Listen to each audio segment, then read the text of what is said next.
가나안에서 통치하는 하솔 왕 야빈의 학대로 인해서 이스라엘 자손이 부르짖습니다. 그러자 하나님께서는 그들을 긍휼히 여기셔서 그들의 배교 행위를 그들의 하나님 앞에서 목전에서 행한 배교 행위를 더 이상 문제 삼지 않으십니다. 그리고는 다시 그들을 위한 구원자를 세우셨습니다. 그가 바로 네 번째 사사 드보라입니다. 사사 드보라는 이스라엘 자손을 구원하기 위한 하나님의 명을 받들어 아비노함의 아들 바락에게 야빈의 군대 장관 시스라와의 전쟁 준비를 하게 하였습니다. 그리고 바락의 조건에 따라 드보라 자신도 바락과 함께 그 여정에 동행하게 됩니다. 그리고는 게데스로 향하게 되었다는 것이 우리 지난 시간까지 살펴본 말씀의 내용이었습니다. 오늘 본문의 시작은 10절인데 이렇게 시작하고 있습니다. 10절을 읽어드립니다. 바락이 스불론과 납달리를 게데스로 부르니 만명이 그를 따라 올라가고 드보라도 그와 함께 올라가니라. 드보라를 통해 전해받은 하나님의 명령대로 바락은 1만 명의 군사를 스불론과 납달리에서 불러 모읍니다. 그리고는 약속한 대로 드보라도 그와 함께 바락과 함께 출정합니다. 그런데 갑자기 난데없이 한 사람이 등장합니다. 그 사람은 겐 사람 헤벨이라는 인물인데요. 11절에서 그를 확인할 수 있습니다. 11절입니다. 모세의 장인 호밥의 자손 중 겐 사람 헤벨이 떠나 게데스에 가까운 사하나님 상수리 나무 곁에 이르러 장막을 쳤더라. 겐 사람 헤벨을 소개하는 표현이 앞에 붙어서 나옵니다. 무엇입니까? 모세의 장인 호밥의 자손이라는 말입니다. 한마디로 말하면 이 겐 사람 헤벨은 모세의 장인, 그러니까 모세의 처가 집안 가문에 속하는 사람이었다는 소개입니다. 우리가 앞서서도 살펴보았지만 1장 16절에서 우리가 1장에서도 관련 내용이 등장했었는데요. 이들이 가나안 땅 정복 과정에서 유다 지파 사람들과 함께 했었고, 그리고 황무지 광야의 자리를 잡아 살았던 사람들로 소개되었었습니다. 그런데 이러한 자들 가운데에서 헤벨이라고 하는 자가 자신의 동족이 있던 곳을 떠나게 되었다고 이야기하고 있습니다. 그리고는 거주지를 옮기게 되었습니다. 그런데 그가 장막을 친 곳이 어딘가 하면 오늘 11절에 의하면 게데스에 가까운 사하나님 상수리 나무 곁이라는 것입니다. 표현이 굉장히 길지만 간단하게 말하면 게데스와 가까운 곳이라고 말할 수 있습니다. 게데스는 어디입니까? 오늘 본문이 진행되고 있는 상황 가운데서 바락과 1만여 명의 군사들이 집결하여 있는 곳이 게데스입니다. 그 근방에, 그 가까운 곳에 이 헤벨이라는 자가 장막을 쳐서 거주지를 옮겼다라는 기록을 성경은 우리에게 들려줍니다. 무슨 이유인지는 모르지만 게데스와 가까운 곳으로 이렇게 장막을 옮긴 이 겐 사람 헤벨의 등장을 염두에 두라는 듯 성경은 우리에게 말합니다. 그리고는 12절, 13절 말씀이 나옵니다. 말씀을 다시 읽어드립니다. 아비노함의 아들 바락이 다볼산에 오른 것을 사람들이 시스라에게 알림해 시스라가 모든 병거 곧 철병거 900대와 자기와 함께 있는 모든 백성을 하로셋 학고임에서부터 기손강으로 모은지라. 한편 시스라의 진영에서 바락의 군사들이 집결한 소식을 그들이 듣습니다. 그리고는 철병거 900대를 비롯한 모든 군사력을 끌어모아서 기손강으로 시스라의 진영이 집결했다고 기록합니다. 하나님께서 앞서서 지난 시간에도 우리가 보았지만 사사 드보라를 통해 바락에게 미리 일러둔 바와 같았습니다. 기손강으로 집결하게 해서 모으게 해서 내 손에 넘겨주리라. 이에 사사 드보라가 출전 명령을 내리게 되는데요. 14절입니다. 드보라가 바락에게 이르되 일어나라. 이는 여호와께서 시스라를 내 손에 넘겨주신 날이라. 여호와께서 너의 앞서 나가지 아니하시느냐 하는지라. 출전 명령을 들은 바락이 10,000명의 모은 군사들을 거느리고 적지를 향하여 내려갔습니다. 그리고 양측의 군사들이 맞붙게 됩니다. 우리 15절에 그 내용을 볼 수 있는데요. 여호와께서 바락 앞에서 시스라와 그의 모든 병거와 그의 온 군대를 칼날로 혼란에 빠지게 하심에 시스라가 병거에서 내려 걸어서 도망한지라 말씀합니다. 전투의 승패가 갈라졌습니다. 바락이 이끄는 이스라엘의 편으로 전투의 그 승패가 기울어졌고, 그리고 적장 시스라가 병거에서 내려와서 도보로 도망가는 형국이 되었다고 성경은 말합니다. 그런데 여기서 우리가 주목할 것은 누가 이러한 승리를 가져오게 했는가 하는 점입니다. 사사 드보라를 통하여서 예견해 주셨던 것처럼 승리를 가져다 주신 것은 바락이 아니라 여호와로 말미암았다고 15절은 분명하게 우리에게 들려주고 있습니다. 겉으로 보이는 것은 바락의 승리이지만 사실은 그렇지 않다는 것입니다. 구원자를 세우시고 전쟁의 계획을 준비하시고 친히 승리로 이끄신 것은 여호와 하나님이셨습니다. 이러한 사실은 본문의 이야기에만 국한되지 않습니다. 하나님의 백성으로 부름받은 오늘 저와 여러분의 삶도 그렇습니다. 마찬가지입니다. 겉으로 드러나 보이지는 아니하지만 하나님의 주권이 우리의 삶 가운데에 있다라고 하는 사실입니다. 우리의 삶에 역사하는 하나님의 손길이 있다는 사실입니다. 하나님의 섭리가 나의 삶 속에, 우리의 삶 가운데 스며 있다라는 사실입니다.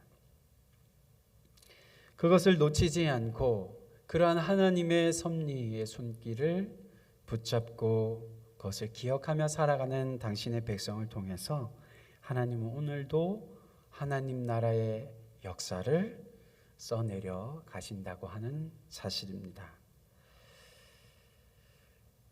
하나님으로부터 승리의 키를 받아든 바락은 도망가는 시스라의 군대를 적군의 본거지까지 추격하게 됩니다. 그리고는 전투의 결말을 맺게 되는데요. 16절이 그러한 사실을 들려줍니다.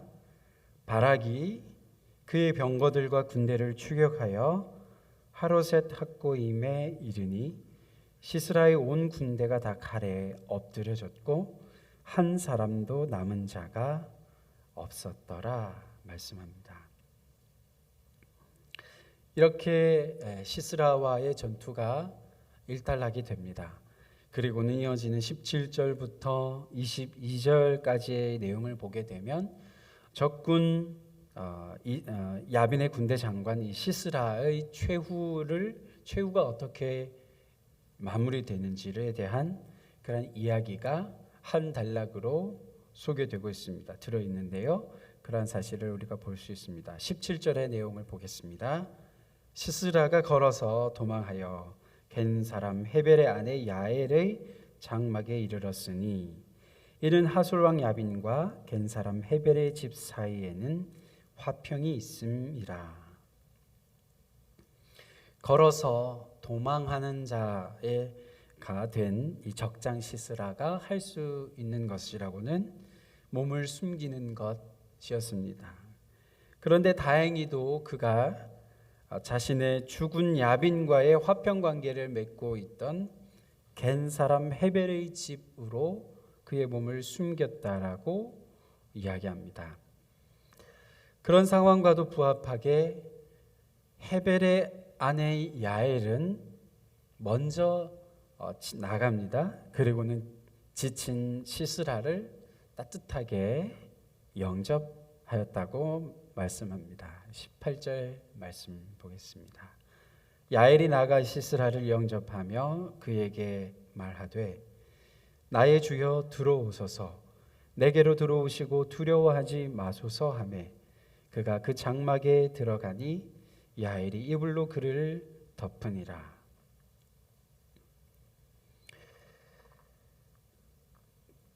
시스라를 야엘은 지극히 정성으로 아주 따뜻하게 맞습니다. 그러한 환대로 인해서 안 그래도 지칠 대로 지쳐 있었을 시스라는 그의 마음의 경계를 풀게 됩니다.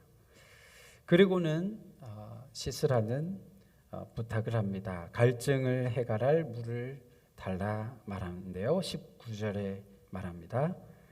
시스라가 그에게 말하되 청하노니 내게 물을 조금 마시게 하라. 내가 목이 마르다 하매 우유 부대를 열어 그에게 마시게 하고 그를 덮으니 시스라의 목마름을 해갈해 줄 수 있을 뿐만 아니라 그가 더욱 편안하게 쉴 수 있도록 야엘은 물 대신 우유를 가져다 줍니다. 그래서인지 우유의 포만감에 취한 시스라는 마지막으로 한 가지의 부탁을 더 야엘에게 청하는 것을 보게 됩니다. 20절인데요. 그가 또 이르되 장막문에 섰다가 만일 사람이 와서 내게 묻기를 여기 어떤 사람이 있느냐 하거든 너는 없다 하라 하고 자기를 찾는 사람이 오게 되면 모른 척 해달라고 하는 부탁이었습니다. 그런데 바로 다음 구절에서 우리는 그러한 부탁과 다른 야엘의 행동을 볼 수 있습니다. 180도 달라진 전혀 다른 반전의 모습을 야엘이 보이게 되는데요. 21절 읽겠습니다. 그가 깊이 잠드니 헤벨의 아내 야엘이 장막 말뚝을 가지고 손에 방망이를 들고 그에게로 가만히 가서 말뚝을 그의 관자놀이에 박음에 말뚝이 꿰뚫고 땅에 박히니 그가 기절하여 죽으니라. 갑작스런 야엘의 뒤바뀐 행동을 볼 수 있습니다. 시스라를 반갑게 맞이했었던 것은 무엇 때문이었을까요? 그를 죽이기 위한 야엘의 거짓 연기와 같은 그러한 행동이었을까요? 아니면 무엇 때문에 그가 그렇게 했던 것일까라는 궁금증을 갖게 합니다. 그녀는 일말의 망설임도 없이 손에 말뚝을 들고 그리고 한 손에는 또 방망이를 들고서 깊이 잠이 든 시스라에게 조용히 다가갑니다. 그리고는 그의 급소라고 할 수 있는 관자놀이에 말뚝을 정확하게 박게 됩니다. 그 결과 그가 목숨을 잃고 죽게 되었다고 기록합니다. 시스라의 최후는 이처럼 너무나도 허무하게 마무리되고 있습니다. 이 야엘의 손에 의해 죽음을 당하게 된 것입니다. 왜 야엘은 그와 같은 행동으로 시스라를 처음 접했던 것과 다르게 죽이는 그와 같은 행동을 벌였을까 생각하게 됩니다. 아마도 야엘은 그의 장막으로 들어온 시스라가 그의 집안과 맺고 있었던 화평 관계로 인해서 그를 지극정성으로 맞이했을 것입니다. 하지만 시스라가 부탁한 두 가지의 부탁 중에서 두 번째의 부탁 무엇이었습니까? 두 번째의 부탁은 자기를 찾는 자가 오게 되면 모른 척 해달라고 하는 부탁이었습니다. 그런 두 번째 부탁을 듣게 된 야엘은 아마도 중대한 결정을 하게 되지 않았을까 하는 것입니다. 야엘이 처음 자신의 장막으로 들어오는 시스라의 모습을 볼 때에 아마도 그는 분명히 알았을 것입니다. 그녀는 알았을 것입니다. 전쟁에서 패하여서 저 모습을 보니 패한 적장의 모습이구나라는 사실을 보았을 것입니다. 그리고는 또 한 가지 더 나아가서 짐작하였을 것입니다. 전쟁의 승패가 이미 이스라엘 편으로 기울어졌을 것이라고 하는 사실을 볼 수 있었을 것입니다. 하지만 그의 집안과 화평 관계를 맺고 있었던 터에 시스라가 온다는 소식을 듣고 그를 기쁘게 맞이했을 것입니다. 그런데 두 번째 그의 부탁은 자신의 가족들의 생명이 달려있는 그러한 부탁이었습니다. 만약 그의 부탁을 들어주었다가 그 사실이 탄로가 나게 되면 그의 목숨뿐만 아니라 그의 가족들의 목숨까지도 존재할 수 없는 그러한 위협이 있었을 것이라는 것입니다. 아마도 그와 같은 사정이 있지 않았을까 생각해 볼 수 있을 것입니다. 한치의 착오도 없이 시스라의 관자놀이에 말뚝을 정확하게 내려박은 이 야엘의 행동을 더 미루어 보아서 또 어떤 학자들은 그렇게 얘기합니다. 이 겐 사람 헤벨의 집안이 아마도 떠돌아다니는 대장장이의 직업을 가진 그러한 사람들이었을 거라고 짐작하기도 합니다. 중요한 것은 이러한 사실이죠. 한 여인의 손에 이 이방 최고의 장수인 시스라가 죽임을 당했다라고 하는 사실입니다. 앞서 사사 드보라를 통해서도 9절에서 미리 예고되었던 것처럼 여호와께서 시스라를 여인의 손에 파실 것이니라는 말씀이 성취되었다라는 사실입니다.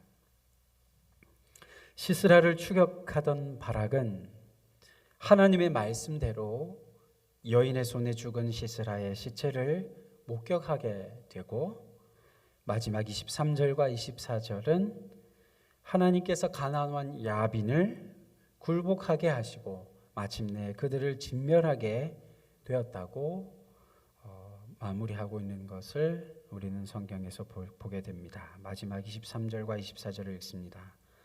이와 같이 이날에 하나님이 가나안 왕 야빈을 이스라엘 자손 앞에 굴복하게 하신지라. 이스라엘 자손의 손이 가나안 왕 야빈을 점점 더 눌러서 마침내 가나안 왕 야빈을 진멸하였더라 말씀합니다. 오늘 말씀을 통해서 우리가 보게 되는 것은 하나님의 손길이 그의 백성 가운데 작동하고 있었다라는 것입니다. 하나님께서는 그의 백성을 구원하시기 위해서 그들의 눈에는 보이지 않았지만 이 헤벨이라고 하는 집안을 그 동족에게서 떠나게 하셔서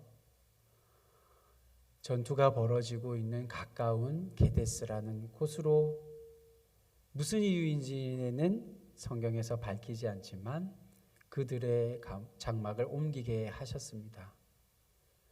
그리고는 또한 이 시스라의 최후를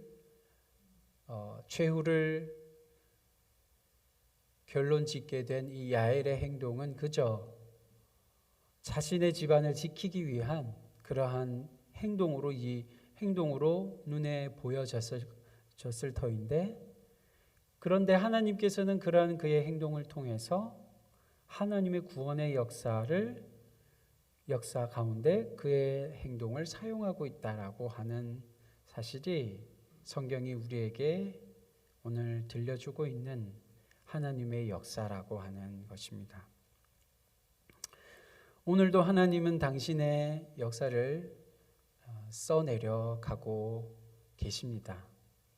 그 하나님의 역사는 하나님의 말씀을 순종하여 그 말씀대로 살아가는 당신의 백성들을 통하여 오늘도 이루어 가시는 하나님의 역사일 것입니다.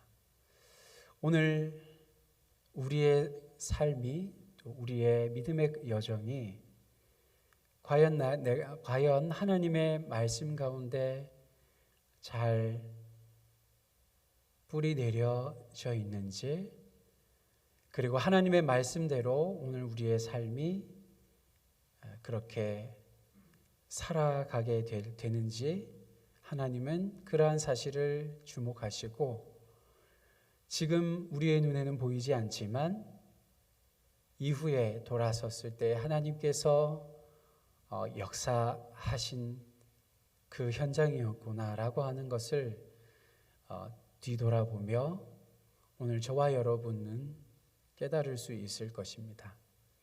그와 같은 하나님의 역사에 오늘도 그 하나님의 말씀으로 하나님의 역사를 이루실 것을 기대하면서 오늘도 하나님의 말씀으로 나의 삶을 열어가고 하나님의 역사가 나의 삶에 이루어지기를 원합니다 라는 기도의 제목으로 하나님 오늘도 살아가기를 원합니다. 그렇게 기도하시면서 오늘 하루의 삶을 열어가시는 우리 친구 교회 성도님들이 되실 수 있기를 주님의 이름으로 축원드립니다. 기도하겠습니다.